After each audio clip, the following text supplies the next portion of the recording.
ठीक है, फिर से हम इसे लेते हैं डेफिनेशन को। देखो, सीक्वेंस ऑफ इवेंट्स, ये सारे उन घटनाओं का, ठीक है, इवेंट्स का क्या है, सीक्वेंस है। सीक्वेंस वाइज मींस इसमें क्या होंगे, इवेंट्स होंगे, जो भी हम आगे इवेंट्स करेंगे, ये नहीं कि कोई भी इवेंट कहीं भी हो जाए। ठीक है, इवेंट्स क्या होंगे, सीक्वेंस वाइज होंगे, sequence of events by which a cell duplicates its genome.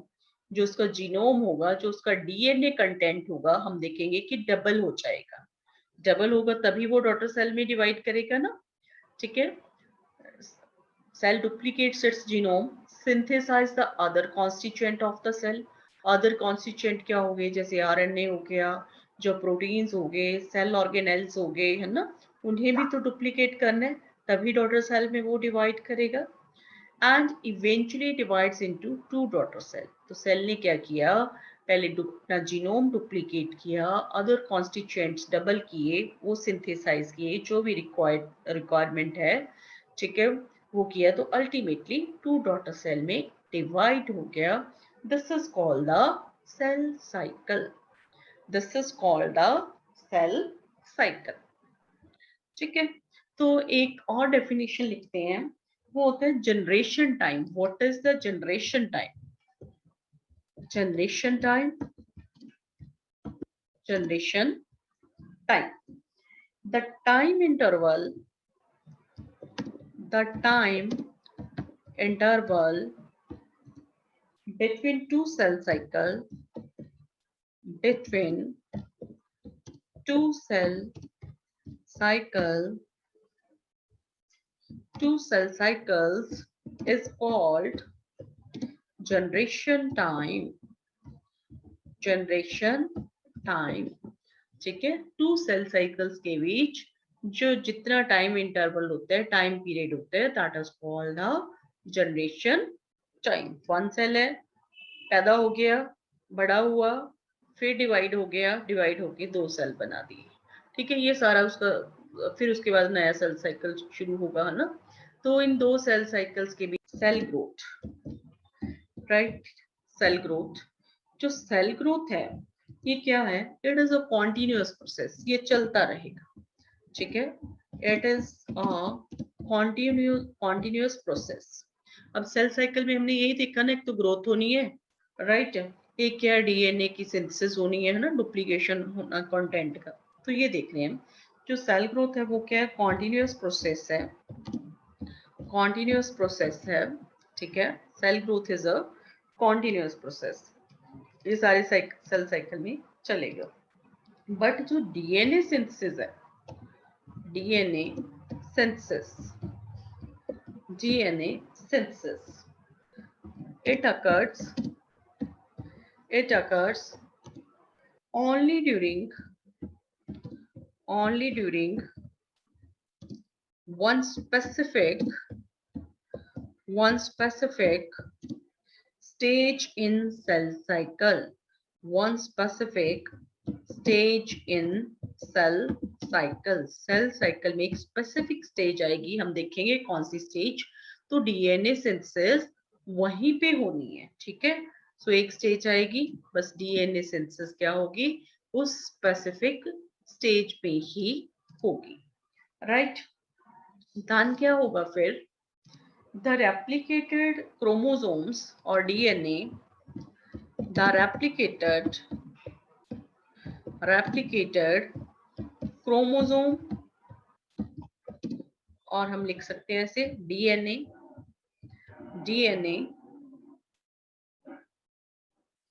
are then distributed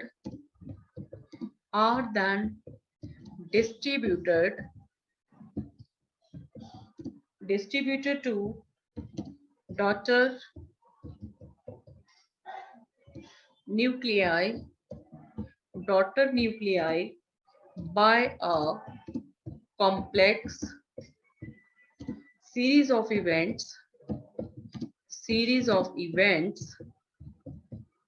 during cell division, series of events during cell division, the replicated, देखो क्रोमोसोम्स की रेप्लिकेशन होगी थी डीएनए की, देन जो replicated DNA है फिर क्या हो जाएगा, डॉटर न्यूक्लियाई में डिवाइड हो जाएगा। कैसे डिस्ट्रीब्यूट हो जाएगा, कैसे डॉटर न्यूक्लियाई में जो डॉटर सेल में डिस्ट्रीब्यूट हो जाएगा, एक और कॉम्प्लेक्स सीरीज ऑफ इवेंट्स होता है, कॉम्प्लेक्स सीरीज ऑफ इवेंट्स होता है जिसे हम बोलते हैं सेल डिवीजन। ठीक है, सेल डिवीजन का एक प्रोसेस होता है। आगे हम प्रॉपर देखेंगे कि सेल्स कैसे डिवाइड करती हैं। दो फेजेस होती हैं, या तो माइटोटिक डिविजन होती है या मियोटिक डिविजन होती हैं। ठीक है, वो आगे हम सारा एक्सप्लेन करना है हमें। देन फिर क्या होता है, after this the replicated chromosomes are then distributed to daughter nuclei by a complex series of events during cell division। जो ये सारे इवेंट्स हैं, these events are under genetic control। These events are under genetic control। ठीक है, खुद ही नहीं होते रहते, they are under the genetic control। चाहे यहाँ पे जेनेटिक मटेरियल की सिंथेसिस होनी है, जेनेटिक मटेरियल ही डिस्ट्रीब्यूट करना है, बट ये भी इट सेल्फ क्या है, they are under genetic control of the organism. Genetic control, they are under genetic control, right?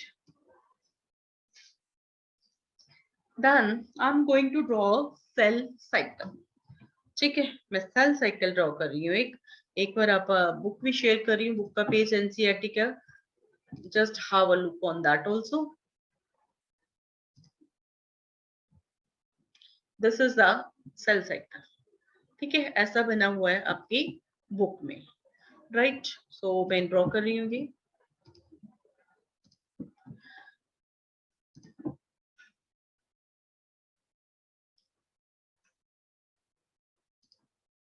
So let us draw the cell cycle, right? Cell cycle को हम draw करते हैं, तो इसकी डिफरेंट स्टेजेस होंगी इसमें, वो ड्रॉ करते हैं। टू फेजेस में डिवाइड किया, one is the interphase, another one is the M phase. From here to here, up to here, this is the interphase or I phase, I phase or interphase।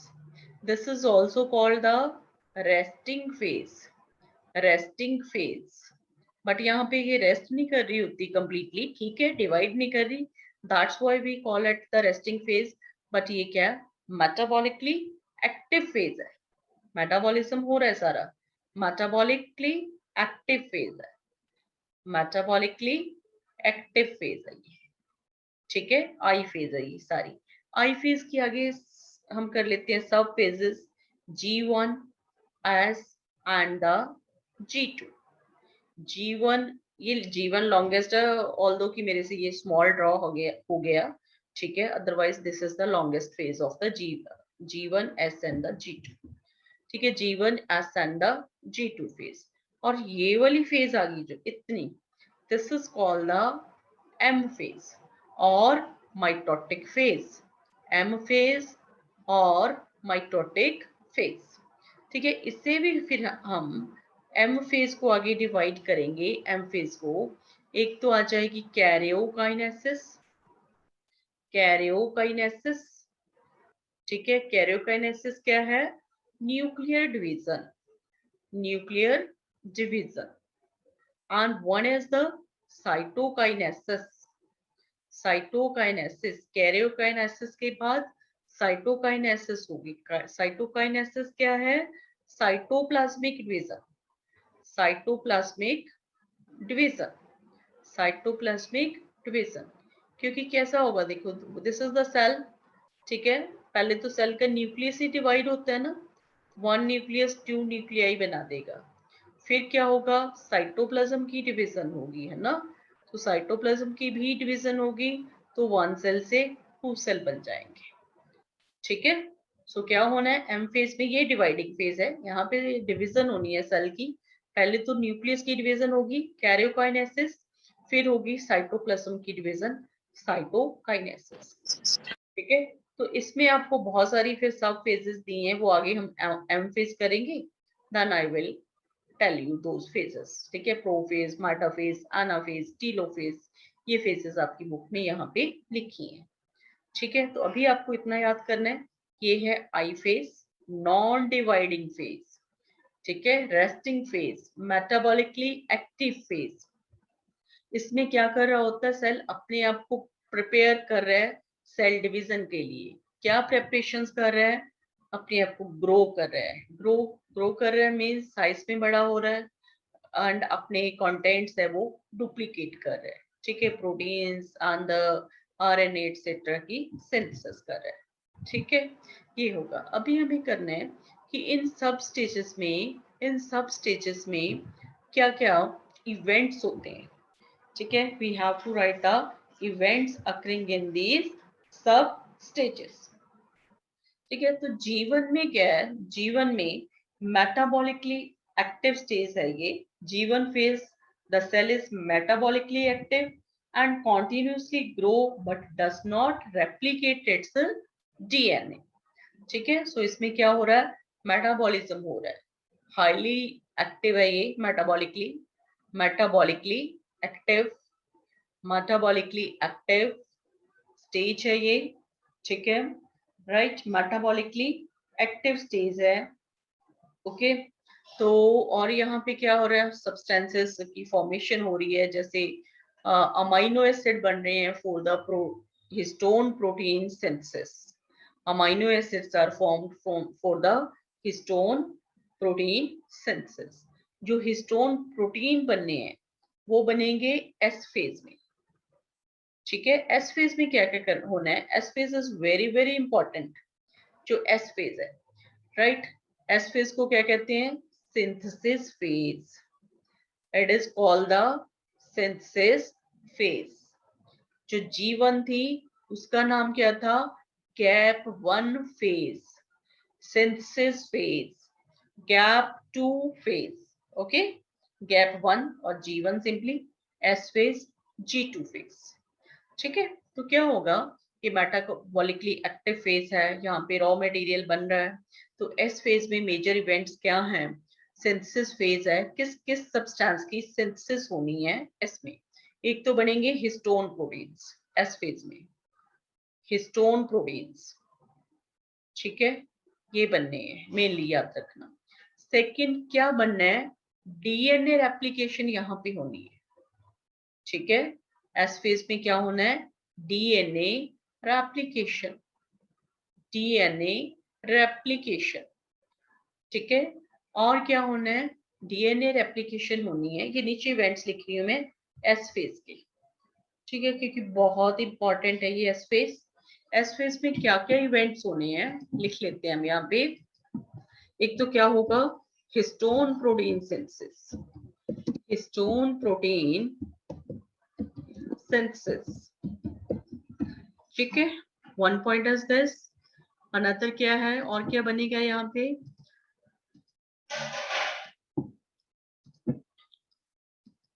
DNA duplicates, DNA duplicates replication करके double हो जाएगा DNA content है, DNA content double हो जाएगा, DNA duplicates, DNA duplicates,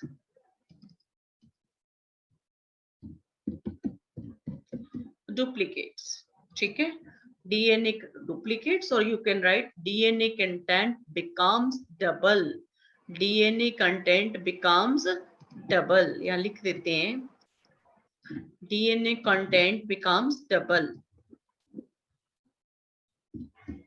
DNA content becomes double. सो double amount हो जाएगी, जितना वो स्टार्टिंग में डीएनए प्रेजेंट था उसका क्या हो गया, ये डबल हो गया। मान लो किसी ऑर्गेनिज्म में पहले डीएनए कितना पड़ा था, कितना डीएनए था, 2C, सी मतलब क्या है, कंटेंट है, सी मीन्स। तो अभी एस फेज में कितना हो जाएगा, 4C। जब आपको बोल दें किसी बॉडी में डीएनए कंटेंट 1C था, तो एस फेज में बताओ डीएनए कंटेंट कितना हो जाएगा, 2C हो जाएगा, डबल सी। अगर 2C है डिप्लॉयड ऑर्गेनिज्म में, तो वहां पे ये 4C हो जाना है डीएनए कंटेंट। बट एक बात याद रखनी है, जो क्रोमोसोम नंबर है वो चेंज नहीं होगा, ठीक है। Chromosome number remains same, chromosome number remains same. ये बात अपने याद रखनी है, प्रीवियस ईयर क्वेश्चन है ये, ठीक है, प्रीवियस ईयर के एग्जाम में आया हुआ है ये। Chromosome number remain same, chromosome number same रहेगा बट डीएनए कंटेंट क्या हो जाएगा, डबल हो जाएगा, ठीक है, राइट। अभी आपके माइंड में क्वेश्चन आ रहा होगा कि ये कैसे हो जाएगा, है ना, क्रोमोसोम तो सेम ही रहे, डीएनए कंटेंट कैसे डबल हो गया, क्योंकि हम यूजली करते हैं कि this is the structure of the chromosome, है ना, यही करते हैं ना, एम फेज में हम लिखते हैं ये डिवाइडिंग जो फेज है, राइट। तो this is the structure of chromosome, तो यहाँ पे क्या होते हैं, डीएनए होते हैं। तो अगर डीएनए कंटेंट डबल हो गया तो वो कहाँ जाएगा, एक्चुअली क्या होता है ना, आप इतना याद रखो, एंड में फिर से करवाऊंगी, जो अपना क्रोमोसोम होता है G1 में ऐसा होता है, एक क्रोमेटिड ही होता है, तो उसमें एक डीएनए स्टैंड होगा। एस फेज में आके क्या होता है, इस टाइप से बन जाएगी, ठीक है, दूसरा साइड भी बन जाएगी, दूसरा क्रोमेटिड भी बन जाएगा एस फेज में, ठीक है। हम देखेंगे आगे माइटोसिस, राइट। तो यहाँ पे डीएनए कंटेंट डबल हो गया, बट इसे भी क्रोमोसोम 1 ही काउंट करते थे, इससे भी क्रोमोसोम 1 ही काउंट करेंगे, ठीक है। कभी भी आपने देखना है कि क्रोमोसोम नंबर कितना है, जो क्रोमोसोम नंबर होता है ना, that is equal to number of the centromeres, number of centromeres, ठीक है, नंबर ऑफ सेंट्रोमियर्स। तो यहाँ भी सेंट्रोमियर 1 है, तो यहाँ भी 1 है, तो क्रोमोसोम नंबर तो सेम रहा, ठीक है। एंड जो डीएनए कंटेंट होता है, जो DNA stand, DNA molecules count करने हैं हमने, दैट विल बी, ठीक है, number of DNA molecules, number of DNA molecules, ये लिख लो, बहुत इंपॉर्टेंट है, इस पे क्वेश्चन बनेगा एंड में हम सॉल्व भी करेंगे माइटोसिस करने के बाद। The number of DNA molecules is equal to number of chromatids, number of chromatids. So जितने क्रोमेटिड्स है उतने डीएनए मॉलिक्यूल्स है। यहाँ पे देखो 1 क्रोमेटिड था तो 1 डीएनए मॉलिक्यूल है, यहाँ पे 2 क्रोमेटिड है तो 2 डीएनए मॉलिक्यूल्स है, मीन्स डीएनए का कंटेंट कितना हो गया, डबल हो गया। यहाँ पे G1 से S में कितना हो गया, डबल हो गया, ठीक है। S में एक्चुअली सिंथेसाइज हो रहा होता है, राइट, ठीक है, इसमें डीएनए रेप्लिकेशन होती है। अगर हमसे डबल पूछा जाए तो एक्चुअली यहाँ पे ठीक है, यहाँ पे कंप्लीट हो चुका है, इसकी एंड वाली फेज में ये कंप्लीट हो जाता है, ठीक है। सो सिंथेसिस फेज में ये ना लाइंस आपकी एनसीईआरटी में भी लिखी हुई हैं कि जो डीएनए कंटेंट है वो कितना हो जाएगा, 2C से 4C हो जाएगा, and chromosome number will remain the same, G1 जितना ही रहेगा, and this is very very important for the examination point of view, ठीक है। सो अभी क्या किया हमने, एक तो हिस्टोन प्रोटीन डबल हो गए, एक डीएनए की डुप्लीकेशन होगी, एक स्पेसिफिकली एनिमल सेल में क्या होता है, एनिमल सेल में क्या होता है, animal cell, in animal cells, in animal cells, एक तो क्या होना, न्यूक्लियस में तो डीएनए डुप्लीकेशन होती है, एनिमल सेल्स में क्या होगा, इन nucleus, in nucleus duplication of DNA occurs, duplication of DNA occurs, ठीक है, इन nucleus duplication of DNA occurs, और साथ ही साथ क्या होता है, साइटोप्लाज्म में क्या हो रहा होता है, इन साइटोप्लाज्म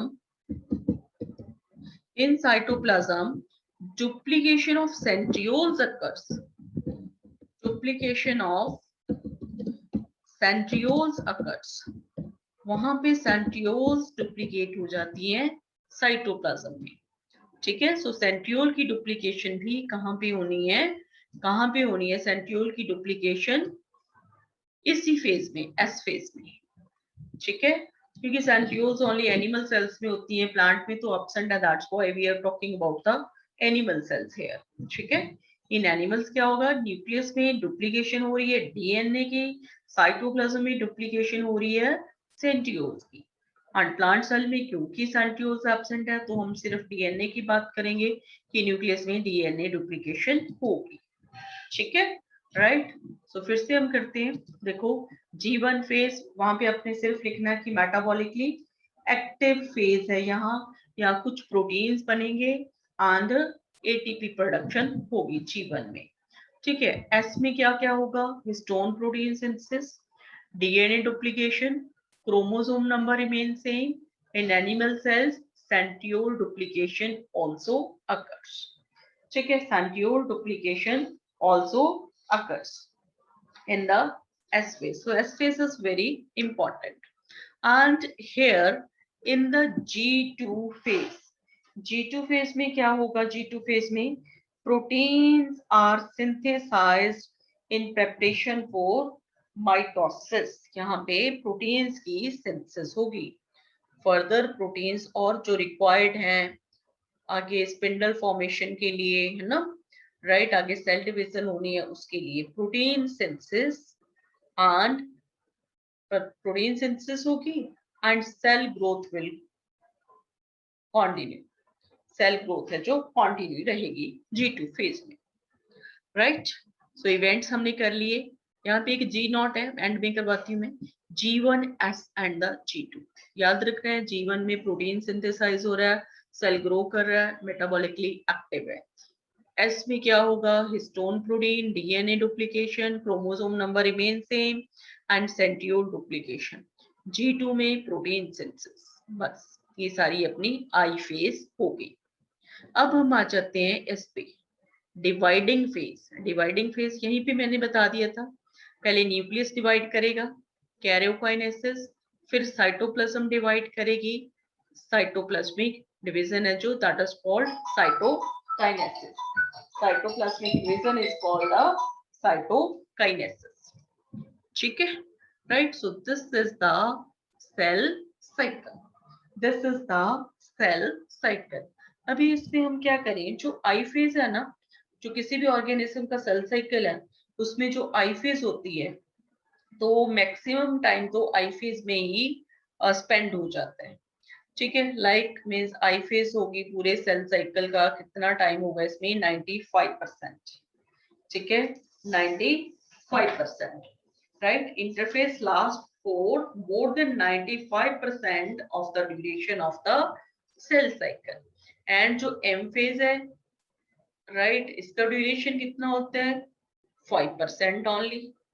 जैसे कहते हैं कि यूकैरियोटिक सेल्स ले लें, सपोज ह्यूमन सेल्स ले लें, इन कल्चर में हम ह्यूमन सेल्स, लेबोरेटरी में ह्यूमन सेल्स को कल्चर किया हुआ है, ठीक है।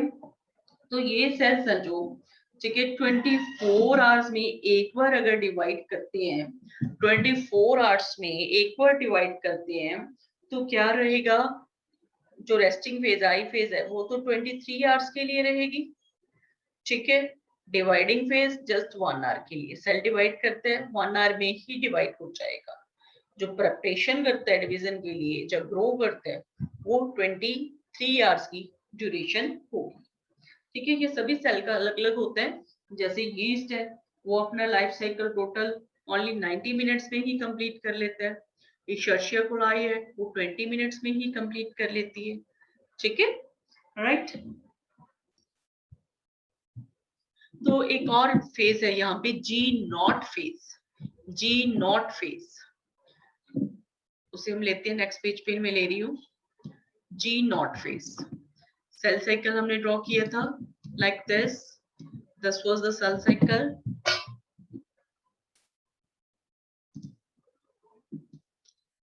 G1 phase, then S phase, G2 phase, I phase होगी सारी ये, ठीक है, एंड ये वाली होगी अपनी डिवाइड। एंड जहां पे G1 phase है ना, ये थी अपनी G1, just this is the G1 is G2 gap 2 and this is the M phase, है ना, यही था ना। यहाँ पे देखो, यहाँ पे हम लिखेंगे एक फेज है G0, G0 phase. This is also called the quiescent phase. G0 phase or the quiescent quotient phase. ठीक है, क्यूसेंट फेज। ये क्यूसेंट फेज है ना, इसके पहले फीचर कर लें। एक तो इनएक्टिव स्टेज है, इनएक्टिव बट मेटाबॉलिकली एक्टिव है। इनएक्टिव मीन्स डिवाइड नहीं करेगी ये, ठीक है। बट क्या है, मेटाबॉलिकली सेल साइकिल में एंटर नहीं करेगी ये, बट मेटाबॉलिकली एक्टिव है, कोई डेड नहीं है ये, मेटाबॉलिज्म इसमें हो रहा है, मेटाबॉलिकली एक्टिव। ठीक है, इसका क्या कंसेप्ट है, देखो ये हम कहते हैं कि सेल सारे डिवाइड करते हैं, सेल न्यू प्रोड्यूस हो गए, ग्रो किए, बड़े हुए, है ना, देन डिवाइड कर गए। बट सारे सेल तो नहीं ना डिवाइड करते। जैसे हम अपनी ह्यूमन बॉडीज में ले लें, कुछ सेल्स हैं, ठीक है, वो बन गए, ग्रो किए जितना होना था, राइट, देन वो क्या परमानेंट बन गए। ठीक है, सेल्स प्रोड्यूस हुए, वो परमानेंट हो गए, वो आगे डिवीजन में नहीं जाएंगे, वो अपना काम करेंगे। जैसे हम हार्ट सेल्स ले लें, हार्ट सेल ऐसे तो नहीं कि डिवाइड ही करते रहते हैं, ठीक है, हार्ट सेल्स हैं, ठीक है, सेल्स बने माइटोसिस से, जीवन में आए, तो वो जी नॉट में एंटर कर जाते हैं, ठीक है, जी नॉट में एंटर कर जाएंगे, वो परमानेंट बन गए जी नॉट में, वहां पे बैठे अपना काम कर रहे हैं, ठीक है। जैसे स्किन सेल्स हैं, बन गए, जी नॉट में एंटर कर गए, उन्होंने डिवाइड नहीं करना, बट हमारे इंजरी होगी कहीं पे, तो वहां तो अभी फिर से नए सेल रिक्वायर्ड हैं, पहले वाले जो परमानेंट बैठे हैं वो क्या करेंगे, फिर से जीवन में आ जाएंगे, आके फिर से सेल साइकिल में एंटर कर जाएंगे, सो दैट वो नए स्किन सेल्स बना सके, ठीक है। जी नॉट में जाते हैं सो दैट आराम से बैठ जाएं, जैसे हार्ट सेल है, आगे उन्होंने डिवाइड नहीं करना, सेल साइकिल से बाहर आ गए, बट अपना काम कर रहे हैं, वो मेटाबॉलिकली एक्टिव है, ठीक है, राइट, मेटाबॉलिकली एक्टिव है, राइट। ये तो परमानेंट ही हो गए। कुछ सेल्स होते हैं भी, ठीक है, जी नॉट में चले गए, अभी डिवीजन की जरूरत नहीं है उनकी, बट जब डिवीजन की जरूरत होगी फिर से आ जाएंगे, सेल साइकिल में एंटर कर जाएंगे, ठीक है, फिर से आके वो सेल साइकिल में एंटर कर जाएंगे, ठीक है। These are called the quiescent cells, right, these are called the quiescent cells. Inactive है ये, ठीक है, इनएक्टिव स्टेज है ये, क्यूसेंट स्टेज है, बट जो सेल्स है मेटाबॉलिकली एक्टिव है। Cells in this stage remain metabolically active but no longer proliferate. Proliferate means आगे divide नहीं करेंगे, unless called on to do so depending on the requirement of the organism. ये NCERT की line पढ़ी है मैंने अभी, ठीक है। कहते जब तक उसकी रिक्वायरमेंट नहीं है, जब तक उन्हें डिवाइड करने के लिए नहीं कहा जाएगा, वो जी नॉट फेज में ही रहेंगे, ठीक है, जी नॉट फेज में ही रहेंगे वो, राइट।